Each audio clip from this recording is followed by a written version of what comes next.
Di sebuah desa terpencil, terdapat sebuah rumah tua yang sudah puluhan tahun ditinggalkan. Rumah itu berdiri di tepi hutan, dengan jendela-jendelanya yang berdebu dan pintu kayu yang lapuk. Penduduk desa menyebutnya rumah bayangan, karena setiap malam, orang-orang yang lewat sering melihat siluet seseorang berdiri di jendela, meskipun tidak ada yang tinggal di sana. Suatu malam, Reza, seorang pemuda pemberani, memutuskan untuk membuktikan bahwa semua itu hanya tahayul.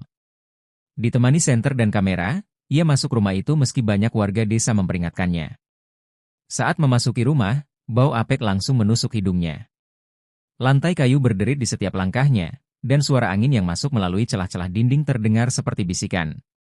Reza memulai eksplorasinya dengan mengarahkan senter ke setiap sudut ruangan. Tidak ada apa-apa selain debu dan sarang laba-laba. Namun, saat ia mengarahkan senternya ke cermin tua di ruang tamu, ia merasakan bulu kuduknya meremang.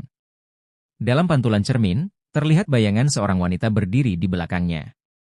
Reza berbalik dengan cepat, tapi tidak ada siapapun di sana. Hanya halusinasi, gumamnya, mencoba menenangkan diri. Ia melanjutkan ke lantai atas, di mana ia menemukan sebuah kamar dengan jendela yang menghadap ke jalan desa. Di kamar itu, ia menemukan sebuah buku harian tua. Halaman-halamannya berisi tulisan tangan yang semakin lama semakin sulit dibaca.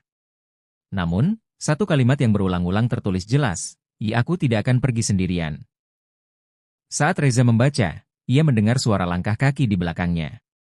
Ia membalikkan badan, tapi sekali lagi, tidak ada siapapun.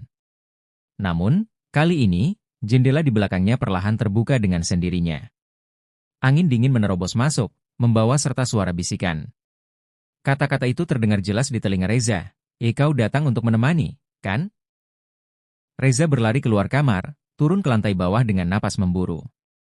Tapi saat ia mencapai pintu depan, ia melihat bahwa pintu itu tertutup rapat, seolah-olah rumah itu tidak mengizinkannya pergi.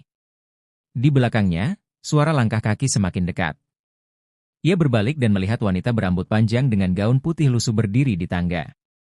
Wajahnya pucat, matanya kosong, dan senyum menyeramkan terukir di bibirnya. Reza berteriak, tapi suara itu tidak keluar. Wanita itu mendekat, tangannya terulur, dan berbisik, kau milikku sekarang. Keesokan harinya, penduduk desa menemukan kamera Reza di depan rumah tua itu.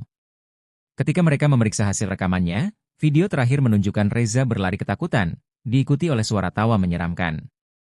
Setelah itu, hanya ada gambar gelap dan suara pintu tertutup rapat. Sejak saat itu, tidak ada lagi yang berani mendekati rumah bayangan.